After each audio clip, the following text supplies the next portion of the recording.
we need to take the intentional step of adding rest and rehabilitation into the to-do list so we actually honor it.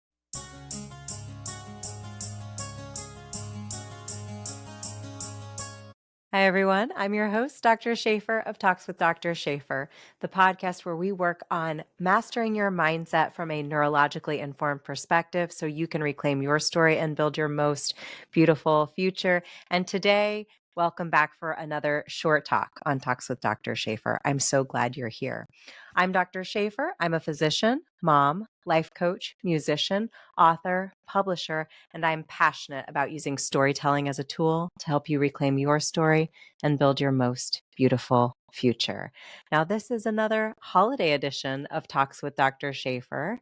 And I just want to say, everyone, I get it. It's the end of the year. We are in the midst of the holiday season, and many of us are simply trying to keep all of the plates up in the air while also killing it at work, creating joy for the people in our lives. And at the end of the day, the question is, are you feeling joy? If your response is that you don't have time to even ask that question of yourself, let alone answer it, then we already know the answer. Because you can't experience joy if you don't take the time to experience it. You can't witness something if you don't stop to look up.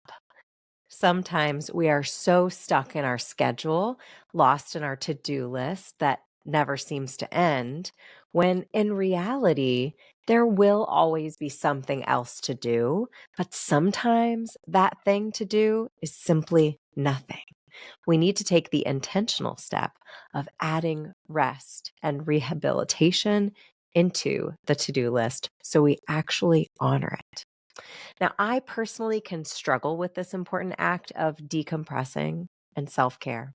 For me, I have found that I am more likely to dive into joy in the moment, to pause for it and really enjoy it and really be in the moment if I'm with my kids or with my spouse. With my kids, I'm motivated to live in the moment as if time is suspended, to make the silly joke, to make the mess and not worry about cleaning it up right now, to let the one more time stretch out for longer and longer and longer and just get lost in the joy of it all. If I get curious about why this is, why is it that the time I feel no guilt or hesitation to take extra time to savor life's special moments is when I'm with my kids or when I'm with the people that I love the most?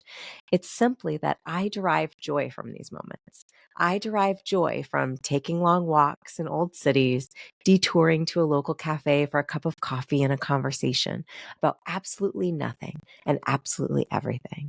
These are the moments that I am motivated to create with my partner and with my family.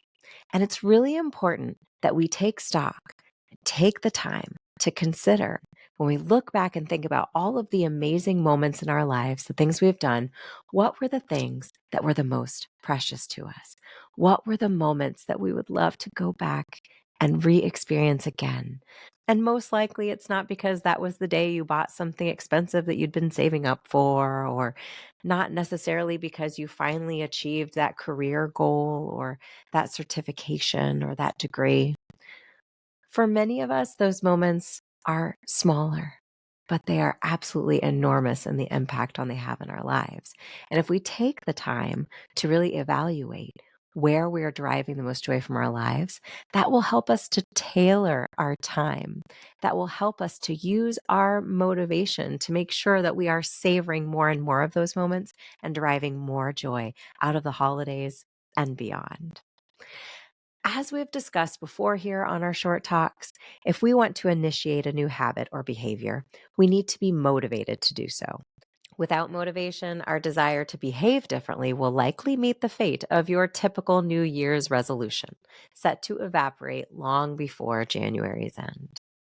So, as you are entering into this new season of the year and this new season of your life, take a moment to stop and examine what you truly derive joy from. What moments are you motivated to savor? What moment would you relive if you could? When we become too fixated on the idea of needing to undergo self-care, but we haven't actually learned what self-care truly means to us, we can actually increase our stress and feelings of burnout by doing things that further deplete our energy, take our focus, our money, our time, and leave us feeling like somehow we failed at self-care. If it is just another item on your to-do list that you don't feel motivated to tackle, it is more like homework than self-care. The holidays can be a time where we feel conflicted emotions as we grow and develop. The traditions, the food, the music, the activities that we used to love may no longer bring us the same satisfaction, and sometimes can serve to bring back feelings of sadness or even remind us of traumatic events or grief. While it is important to acknowledge these emotions, we do not have to sit in environments and relive trauma and pain over and over and over again out of a feeling of duty to our traditions or holidays. Just because we've done it before doesn't mean we have to do it again. You don't have to go to that party just because your family or your friends always do it if it causes you distress. You don't have to keep up all of the same traditions if they serve as a painful reminder rather than to bring you warm memories and feelings of joy. You don't have to do all of the things. You can choose the activities and traditions that best honor the environment you want to create in your life and for the people that you love. You don't have to take part in every community activity. You don't have to bake cookies until midnight, and you don't have to invite an elf to live in your home. We often forget this truth, but really in life, there are no rules. There are no rules. The only rule that I would suggest even considering is to stay true to yourself and what brings you joy and fulfillment. When you start from there, you can move away from all of the activities that are sapping your energy and contributing to your stress without feeling guilt over it. Because when you prioritize your experience of the holidays and beyond, allowing yourself to show up as your authentic self, you give the world the gift of your joy. If you are so overworked and stressed trying to do all of the things that you are supposedly supposed to do, but feeling no joy or connection, what is it all really for? Because when I am working to create a beautiful holiday for my family and my friends, I know I'm doing it to help create an environment that is warm, loving, free, and full of joy and connection. So if I'm choosing to divert my energy elsewhere and too busy to see those moments, to experience them, to share them with the people that I'm working so hard to create them for, I'm not being true to myself and what brings me joy. And I'm probably not bringing them the joy that I wish to either. What brings you joy as you navigate the holidays? Does it look different than it did a year ago, 5 years ago, or 10 years ago?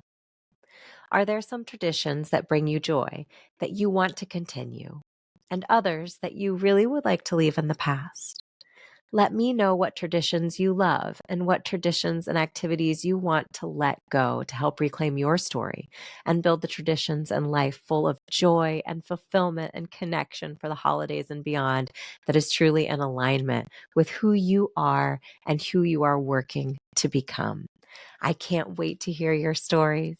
Please make sure to subscribe to the show and tune in for upcoming episodes. We have amazing guest episodes coming up in the new year, as well as inspiring short talks to help you with mastering your mindset so that you can reclaim your story and build your most beautiful future. Until next time, storytellers, stay safe and take care. I'll talk to you soon.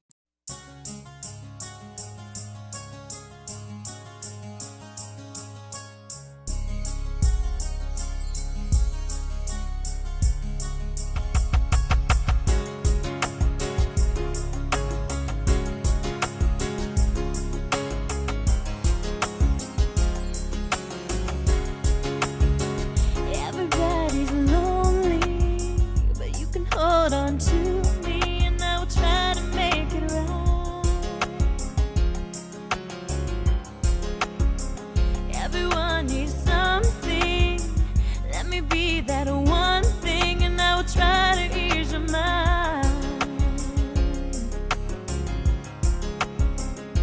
Happy holidays, storytellers. This is Dr. Shafer from Talks with Dr. Shafer.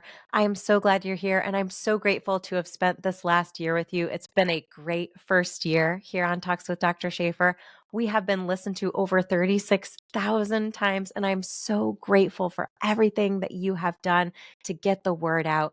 I would love to spread our message of positivity, mastering your mindset, reclaiming your story, and building your most beautiful, healthy, and happy future to as many people as possible. So please, as a holiday gift to me, if you could share this with someone you love who you think would enjoy the show, please do. We've got so many exciting episodes coming for you in the new year. I can't wait to share them with you.